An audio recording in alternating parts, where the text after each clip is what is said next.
Ladies and gentlemen, and young people, we've had great pleasure in working with these young people from Croft Primary School. These are the youngest pupils who are on stage today. They are 6 and 7-year-olds, they are year 2.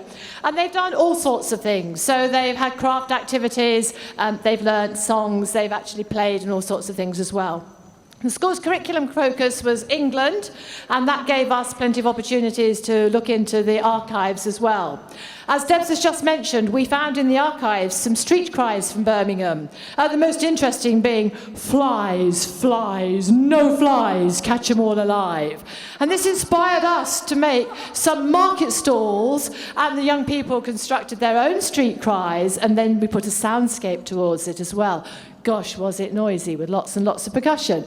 But we had a great time. Okay, back at school, though, they particularly have enjoyed all of the musical instruments that they've been able to hear. So they've heard melodeons and concertinas and viola and all sorts of things, even including a musical saw.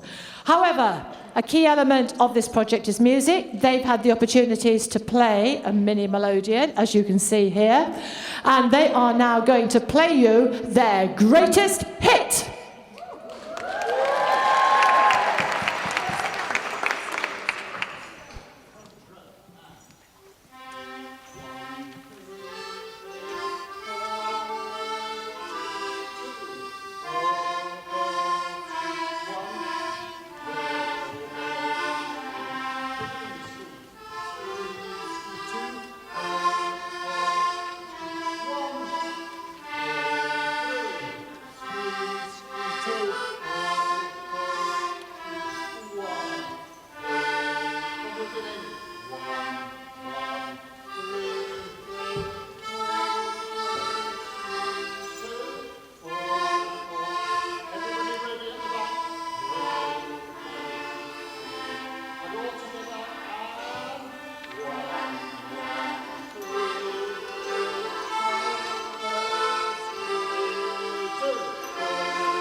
The melodeon players amongst you will know that that's quite a challenge if you're only 6. Okay, so these, as I say, these children are quite young.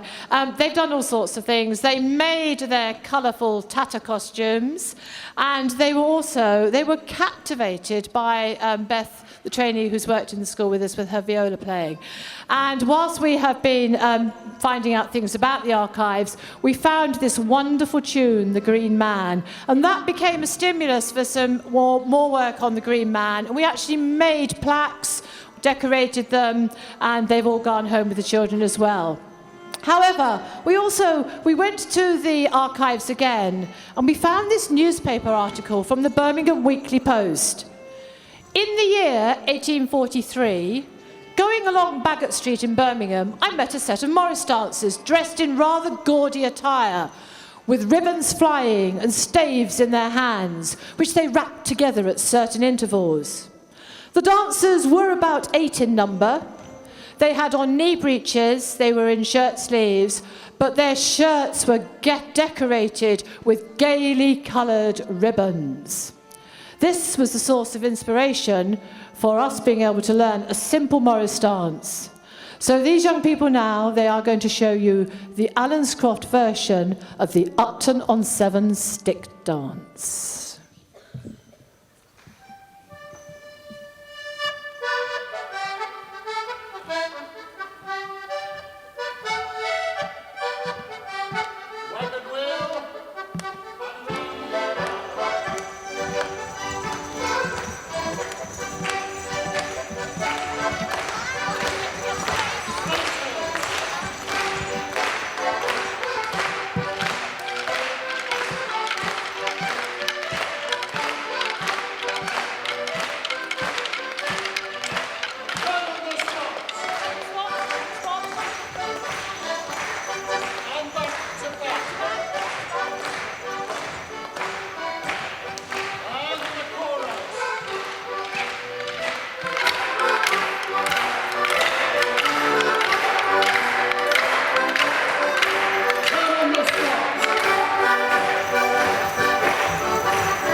Croft version of the Upton on 7 stick dance.